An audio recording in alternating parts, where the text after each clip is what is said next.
Miss the Rick Mercer Report? Here's your chance to discover a few behind-the-scenes nuggets from the man himself. Rick joins us this morning with more on The Road Years, a Memoir Continued. Thanks so much for joining us, Rick. Good morning. Thank you for having me. I loved reading this book because it was just like reliving some of my favorite moments on your show. And I got to tell you, I thought one of the funniest bits I've ever seen on television was your overnight stay at 24 Sussex Drive with the Harpers.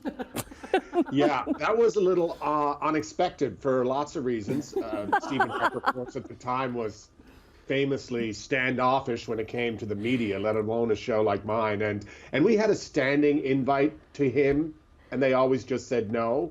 And then when they said yes, they went all in. They just said, yes, whatever you want. And of course, we took the ball, we ran with it, and then we had this sleepover, and we built a fort, as you just saw, out of the cushions with the kids, and he fed me, he tucked me in. Oh my goodness, it was. Read you his fiscal economic statement, and his famous line was, "Whenever I can't sleep, I count writings." Exactly.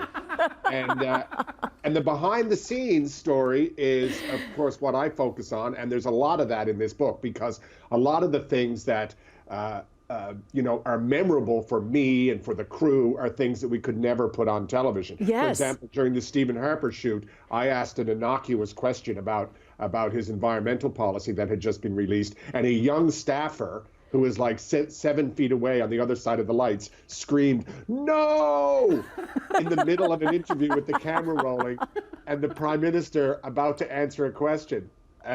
It was a completely surreal, bizarre event, but I didn't put it on television because I didn't want to, engage in gotcha content. But it was a good time. Yeah, because that's not what you did on that show. Another fascinating nugget I found, because I love the Jan Arden segments. She was very much a happy accident. Oh my goodness. I was in Calgary. I was desperate. A shoot had fallen apart. I needed someone to do something with, just anything that week. And that's a terrible situation to find yourself in. And I thought, I'll get someone to show me around Calgary. And my first choice was Jason Kenney, who at the time was a cabinet minister, went on to be the premier. Jason Kenney said no. My second choice was Jan Arden, and I wasn't feeling that good about it because I knew her music and I was a fan. I'm a fan of singer-songwriters, but I knew her music is very sad. And I thought she might be a depressive. She might be a bit of a downer. This could be grim. And of course, she showed up. She was a whirling dervish. She was just line. And I remember thinking, can't put that on TV. Can't put that on TV. Can't do that.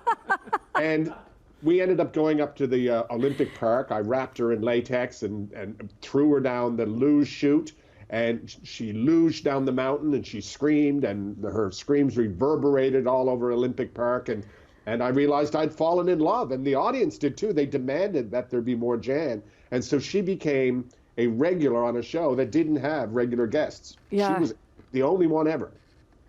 A really, really special moment is you getting the drumming lesson from Neil Peart, and how that all came to be. Well, that was an astounding turn of events. I'm a kid who took drum lessons in grade 7 and 8, so I would sound like Neil Peart from Rush. Then very quickly, like any mortal human being, I realized, well, that's never going to happen. And that kind of dream went away, but I spent a lot of time pretending I was Neil Peart in my basement when I was in grade 7 and 8. And so flash forward, it's 2.5 decades later, I guess, 3 decades, and I'm getting a drum lesson from Neil Peart in the Rush secret bat cave on the Rush drum kit, the one that he used to tour all over the world, the one that turns around and had pyrotechnics built in, and he was funny and he was generous and he was just a great guest. And it's a fairly famous segment internationally because Neil Peart famously didn't do media. He stepped away from being a rock star quite a while before that, and he didn't talk to Rolling Stone. He didn't talk to anyone. The only time you saw him was behind the drums at a Rush concert in front of 100,000 people.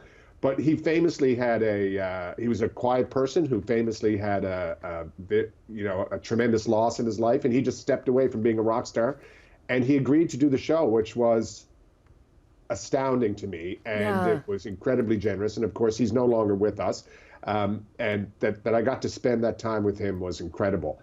And he was the one that brought the drum kit in. We were just going to use a regular drum kit. And once he got into it, he turned to one of the guys who works for Rush, and he's like, "Where's the Rush touring kit?" And they were like, "Los Angeles?" He's like, "Bring it in." Amazing. So cool. So cool. Can't let you go without talking about your impact of Spread the Net and how that all started. Well, Spread the Net was a charity that myself and Belinda Stronach started, and it had nothing to do with the TV show. And in fact, I never talked about it because I thought, well, it's a bit of a downer. It's children dying of malaria in Africa. But Spread the Net purchased anti-malaria bed nets. We had a great slogan, $10 buys a net, saves a life. And one week I ran a contest asking schools to raise money for Spread the Net. And I said, no, come visit the winning school. And there was a tremendous uptick, and it grew and grew and grew over the years. Millions of dollars were raised. I didn't do anything. The kids did all the heavy lifting. And every year there was a tremendous story. Like one year, the winner of the school was a high school. The winner of the contest was a high school in Fort McMurray that raised more money than any other school in the country in the same calendar year that they had the wildfires. In the same calendar year where the kids were in school, there was a fire alarm, they went outside, their town was on fire, they left the parking lot. Many of them never went home and their houses burnt. Many of them got to go home for an hour. They were displaced for months on end. They came back, smoke still in the air, got back to school after this tremendous shock in their lives, and they decided, we're going to win that contest. And they raised more money than anyone else for kids on the other side of the planet. Amazing. So cool. Amazing memories in this. Thank you for those memories. Rick Mercer, author of The Road Years, a memoir continued. It's out now. Thanks very much. Thank you so much.